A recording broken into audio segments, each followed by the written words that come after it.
अगला article again important, पर अभी सिक्किम का ये वाला आर्टिकल पढ़ना क्यों आपके लिए जरूरी हो जाता है? एक तो अभी 50th एनिवर्सरी लास्ट ईयर शुरू हुई थी, अब जाके वो कंप्लीट हुई और क्लोजिंग सेरेमनी थी यहाँ पे, तो उसके लिए प्राइम मिनिस्टर भी सिक्किम गए थे। और जब क्लोजिंग सेरेमनी हुई तो लगभग 4,000 करोड़ के डेवलपमेंट प्रोजेक्ट वहां पे अनाउंस करके आ गए। अभी अनाउंसमेंट है, बनने शुरू नहीं हुए हैं, प्रपोज है कि लगभग 4,000 करोड़ रुपए का खर्चा उनके ऊपर लग जाएगा। तो आपको वो तो अभी आने वाले टाइम में दिखेगा कि क्या क्या डेवलपमेंट प्रोजेक्ट यहाँ पे करे जाएंगे। पर उससे पहले आपको ये 50th जो एनिवर्सरी हुई है सिक्किम के अंदर, उसमें एक और चीज जो मेंशन करी है, एक तो 4,000 करोड़ वाला ये याद ही रख लेना, ऑर्गेनिक फार्मिंग। आप इंडिया के अंदर देखोगे नंबर 1 पे कौन सी स्टेट है जिसने पूरी तरह से ऑर्गेनिक फार्मिंग के ऊपर शिफ्ट कर लिया है, दैट इज सिक्किम। तो उसकी भी काफी प्रेज करी गई कि केमिकल फर्टिलाइजर को पूरी तरह से यहाँ पे रोका और फाइनली आज के टाइम पे ऑर्गेनिक फार्मिंग का जो स्टेटस है वो सिक्किम लेके बैठा हुआ है। तो थोड़ा सा इसको शुरू से शुरू करते हैं। सिक्किम की अभी 50th ईयर की ये स्टेटहुड सेलिब्रेशन थी, कैपिटल गैंगटॉक में ही सेलिब्रेशन करी गई और अभी क्लोजिंग हो चुकी है। ठीक है, कल इसकी पूरी क्लोजिंग सेरेमनी हो चुकी और प्राइम मिनिस्टर ने सिक्किम की तारीफ करी कि नेचुरल और ऑर्गेनिक फार्मिंग का जो मॉडल है इन्होंने ये सेटअप कर दिया है अपनी स्टेट के अंदर। की फैक्ट्स देख लो अब सिक्किम को लेके। एक डायनेस्टी थी चोग्याल डायनेस्टी। जब सिक्किम इंडिपेंडेंट हुआ करता था, आपने देखा चाइना ने तिब्बत के अंदर बहुत ज्यादा एट्रोसिटी क्रिएट करी, तिब्बत को पूरा एक्वायर कर लिया। आज के टाइम पे आप क्या देखते हो कि चाइना लिखा होता है, ब्रैकेट में तिब्बत लिखते हैं, या कई जगह पे तिब्बत लिखा होता है और ब्रैकेट में नीचे चाइना लगा दिया जाता है। वो दिखाया जाता है कि चाइना ने एनेक्सेशन यहाँ पे करी थी। उसके बाद अगर मैप पे आप सिक्किम को देखते हो तो मैप के ऊपर ही सिक्किम वाला जो पार्ट है, दिस वन, इसके ऊपर ही तो तिब्बत वाला पार्ट हुआ करता था। इनको डर था कि हम भी इंडिपेंडेंट हैं, कल को शायद चाइना हमारे ऊपर भी अटैक करेगा। और जो चोग्याल डायनेसिटी थी, मतलब मोनार्की वहां पे चल रही थी, राजा का रूल था प्रॉपर। लोग बोलते थे कि हमें ना ज्यादा जो रुझाव है हमारा वो इंडिया की तरफ है, तो हम इंडिया का ही पार्ट बन जाते हैं और हमें मोनार्की खत्म करनी है। और इंडिया में क्या थी? Democracy, to the people, for the people, by the people. तो लोगों का करवाया गया रेफरेंडम। रेफरेंडम मतलब सबने वोट डाला कि कौन कहाँ पे रहना चाहता है, कौन चाहता है मोनार्की एंड हो। तो मेजोरिटी जो जनता थी उन्होंने क्या बोला था कि हमको इंडिया की तरफ जाना है। तो वहीं से शुरुआत होती है कि सिक्किम की जर्नी कि हमें किसका पार्ट बनना है, इंडिया का। हम इंडिपेंडेंट हुए थे 1947 में, पर यहाँ पे हम एंट्री करेंगे 1974 से, ये इशू शुरू होएगा।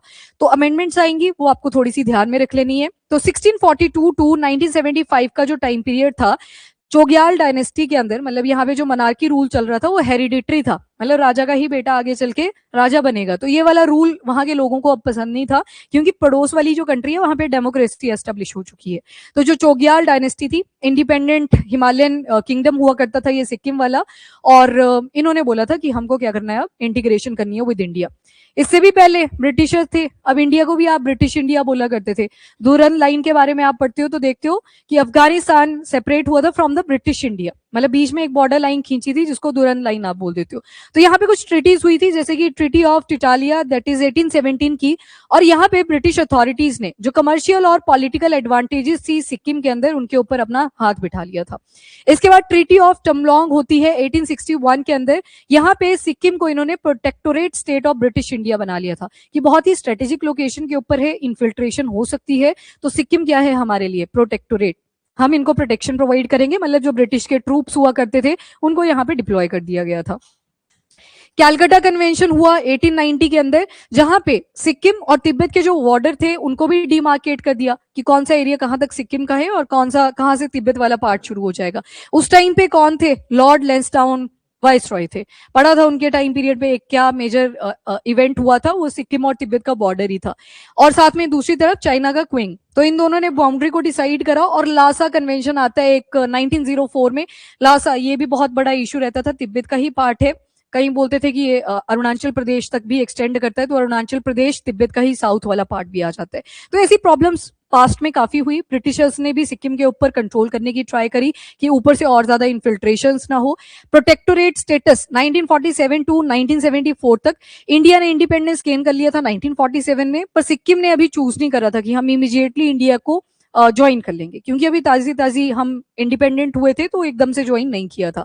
इसके बावजूद एक ट्रिटी साइन होती है 1950 में, इंडो सिक्किम ट्रिटी। ये 1950 में साइन हुई थी, जहां पे सिक्किम ने बोला कि हम इंडियन प्रोटेक्टोरेट बनेंगे, मतलब हमें कभी प्रोटेक्शन वगैरह की जरूरत पड़ती है इंडिया हमको प्रोवाइड कर देगा। ये ट्रीटी जब साइन हुई तो इसका मतलब था कि सिक्किम ने अपनी जो इंटरनल ऑटोनॉमी थी वो तो रिटेन कर ली, पर बाहर से कोई प्रॉब्लम ना आए, डिफेंस रिलेटेड अगर कोई प्रॉब्लम आती है तो वो कौन देखेगा, फिर इंडिया देख लेगा। एक्सटर्नल अफेयर, कम्युनिकेशन, ये जो तीन चीजें होती हैं ये प्रोटेक्टोरेट को शो करती हैं। नंबर 1 इज डिफेंस, दूसरा कम्युनिकेशन और तीसरा आता है आपका फॉरेन या फिर एक्सटर्नल अफेयर्स आ जाते हैं। ये तीन, जैसे डोमिनियन स्टेटस बोलते थे ब्रिटिशर कि इंडिया को हम कैसा स्टेटस देंगे, डोमिनियन स्टेटस, उसमें भी तो ये तीन ही आती थी कि आप अपने हिसाब से सारा रूल्स एंड रेगुलेशन बनाइए, पर जो डिफेंस है, कम्युनिकेशन है, एक्सटर्नल अफेयर वाली चीजें हैं वो सारा कौन देखेगा, ब्रिटिशर। तो वैसे ये प्रोटेक्टोरेट टर्म है। अब टर्म क्या यूज करी, प्रोटेक्टोरेट, मतलब थोड़ा सा प्रोटेक्शनिज्म को इंश्योर करना यहाँ पे कि आप इंटरनल ऑटोनॉमी को मेंटेन करिए, पर ये जो डिफेंस है, एक्सटर्नल अफेयर है और कम्युनिकेशन है ये आपने हमारे पास दे दिए। तो यहाँ पे इंडो और सिक्किम ट्रीटी होती है ये 1950 की। अब इसके बाद ट्रांजिशन हुई टू एसोसिएट स्टेट 1974 के अंदर। अब यहाँ पे एक अमेंडमेंट करी जाती है, that is 35th constitutional amendment act of 1974। जो लोकल पॉपुलेशन थी वो बोल रही थी हमें और ज्यादा डेमोक्रेटिक राइट चाहिए। मतलब अब पहले आपने क्या देखा, प्रोटेक्टोरेट है जिसमें तीन चीजें वो साइडलाइन कर दी आपने, that is defence, external affair और कम्युनिकेशन। अब यहाँ पे 1970s के टाइम पे क्या डिमांड इमर्ज कर रही है, मोनार्की नहीं चाहिए, डेमोक्रेटिक रूल हमें, डेमोक्रेटिक जो राइट्स हैं वो हमें चाहिए, तो हमारे जो टाइज हैं वो इंडिया के साथ ज्यादा बेटर हो सकते हैं। इसी वजह से एक अमेंडमेंट आता है which is 35th constitutional amendment act of 1974, जिसके तहत सिक्किम बन जाता है इंडिया का एसोसिएट स्टेट। अभी सिर्फ एसोसिएट स्टेट बना है। अब ये देखेंगे कि क्या आप कंफर्टेबल हो, इंडियन जो पॉपुलेशन है उसके साथ आप रहना प्रेफर करोगे। अगर सिक्किम अब एक कंट्री है, वो कंट्री एक स्टेट बनने जा रही है, कौन सा आर्टिकल आएगा, article number 2 of Indian constitution, जो बोलता है आप फॉरेन टेरिटरी को एक्वायर कर सकते हो, अगर वो आना चाहते हैं तो उनको पूरा ये रेफरेंडम वगैरह कंडक्ट करके लेके भी आ सकते हो। तो आर्टिकल नंबर 2 में बोलते हो आप जब इंटीग्रेशन करनी होती है किसी फॉरेन टेरिटरी की। तो यहाँ पे अभी के लिए एसोसिएट स्टेट था सिर्फ जो सिक्किम वाला पार्ट है, पर फिर क्या हुआ, फुल स्टेटहुड ही बन जाता है सिक्किम। तो फिर क्या हुआ, एसोसिएट स्टेटस की जगह पे क्या बोला हमने, स्टेट बन चुका है अब सिक्किम, और नंबर था 22nd स्टेट इंडियन यूनियन का बनता है Sikkim on 16th of May 1975। तो इसके लिए भी अमेंडमेंट करी गई। अमेंडमेंट कौन सी थी, 36। तो पहले क्या था, एसोसिएट स्टेटस मिला हुआ था तो वो तो कट करना पड़ेगा, तो 35 यहाँ पे कट हो जाती है और उसकी जगह पे नई अमेंडमेंट आती है, that is 36 constitutional amendment act. और फाइनली 1975 में on 16th of May integration हो जाता है एज अ स्टेट सिक्किम का टू इंडिया। अब पूरी तरह से स्टेटहुड मिल चुका था सिक्किम को। तो ये तो हुई एडिशन। इसके बाद अब इंटरनल ऑटोनॉमी की हम बार बार बात करते हैं, तो उसके लिए आप एक पार्ट पढ़ते हो, कौन से वाला, जहां पे 371 से शुरू होती है स्टोरी, पार्ट बताओ, 22 या 21? हाँ जी, आर्टिकल नंबर 371 से पहले पार्ट पूछ रही थी मैं, 21। पार्ट नंबर 21 के अंदर आपको कुछ स्पेशल प्रोविजन मिलेंगे, स्पेशल कैटेगरी स्टेटस नहीं बोला, स्पेशल प्रोविजन मिलेंगे, क्योंकि कुछ एरिया में हम देख रहे हैं इंडिया के अंदर एथनिसिटी, कल्चर, रिलीजन सेपरेट है, उनका लाइवलीहुड का तरीका अलग है। तो यहाँ पे हम क्या चाहते हैं, कल को वो सेपरेटिज्म वाली फीलिंग ना आए, तो एक काम करते हैं, इनके लिए कुछ स्पेशल प्रोविजन प्रोवाइड कर देते हैं कि अपने ये कल्चर को भी मेंटेन करें, रिलीजन को मेंटेन करें, एथनिसिटी को मेंटेन करें, लैंग्वेज को मेंटेन करें, जहां से इनका इकोनॉमी जनरेट होता है, लाइवलीहुड जनरेट होता है, उसको अपने हिसाब से मेंटेन करें।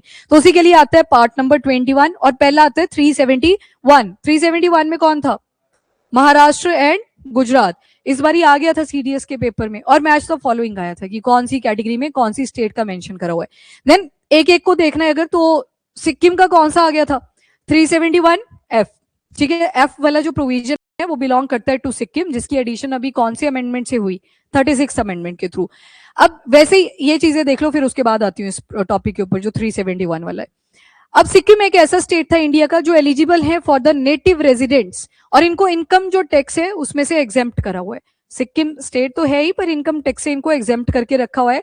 और कौन से आर्टिकल के तहत, आर्टिकल नंबर 371 एफ कॉन्स्टिट्यूशन के। और एक सेक्शन आता है इनकम टैक्स एक्ट ऑफ 1961 का, that is section 10 bracket 26AA। इसके अंदर इनको एग्जेम्पशन दे रखी है सिक्किम को फ्रॉम द इनकम टैक्स। तो एक ही स्टेट ऐसा, ओनली स्टेट तभी लिखा। इसके बाद स्पेशल स्टेटस स्टेम जो है वो 1975 के मर्जर ट्रीटी के बाद ही होती है, मतलब वही की जो रेजिडेंट है वो कंफर्टेबल रहे in the territory of India. और इंडिया ने तो बोला ही है कि हम यूनियन है, उसके बाद आप जा नहीं सकते एक बार ही आगे, तभी वो पहले एसोसिएट स्टेट बना, फिर उसके बाद जाके स्टेटहुड का यहाँ पे डेजिग्नेशन उनको दिया जाता है। एक जो तारीफ करी प्राइम मिनिस्टर मोदी ने वहां जाके कि ऑर्गेनिक फार्मिंग के पाइनियर हैं सिक्किम, और आज के टाइम पे 100% ऑर्गेनिक फार्मिंग स्टेट भी बोलते हैं सिक्किम को ही, नेचुरल भी और ऑर्गेनिक फार्मिंग भी।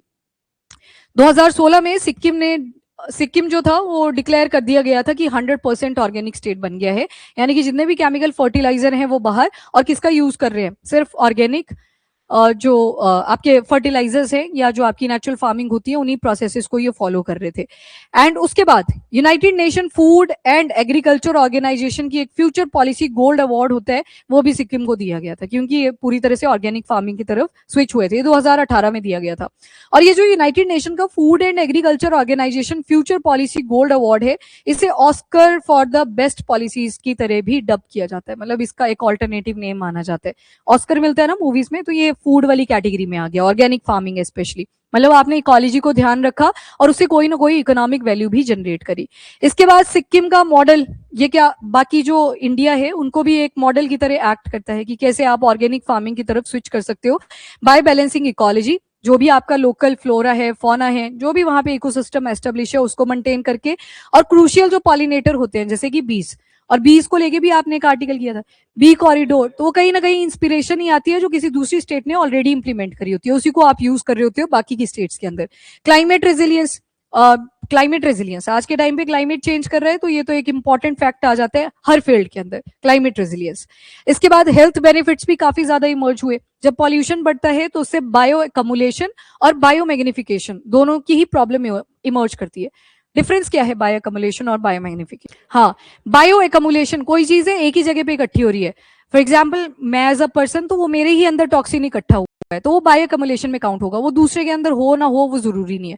बायो मैग्निफिकेशन ट्रॉफिक लेवल के ऊपर बात करती है, मतलब छोटे को बड़ी स्पीशी ने खाया, बड़ी स्पीशी को और बड़ी स्पीशी ने खाया, तो वो जो टॉक्सिन होंगे वो आगे आगे जैसे जाएंगे वो बढ़ते जाएंगे, तो वो बायो मैग्निफिकेशन, मैग्नीफाइंग ग्लास होता है ना, छोटी सी चीज को भी बड़ा दिखाता है, दैट इज बायो मैग्निफिकेशन। मतलब जो टॉक्सिन का लेवल था नीचे वाली लेवल पे कम था, आगे आगे जैसे जाओगे वो लेवल बढ़ता चलेगा। और इसके अलावा ऑर्गेनिक सर्टिफिकेशन भी सिक्किम को मिल रखा है, इको टूरिज्म के लिए भी काफी ज्यादा जाना जाता है, वही बेसिक से पॉइंट यहाँ पे लिखे हैं।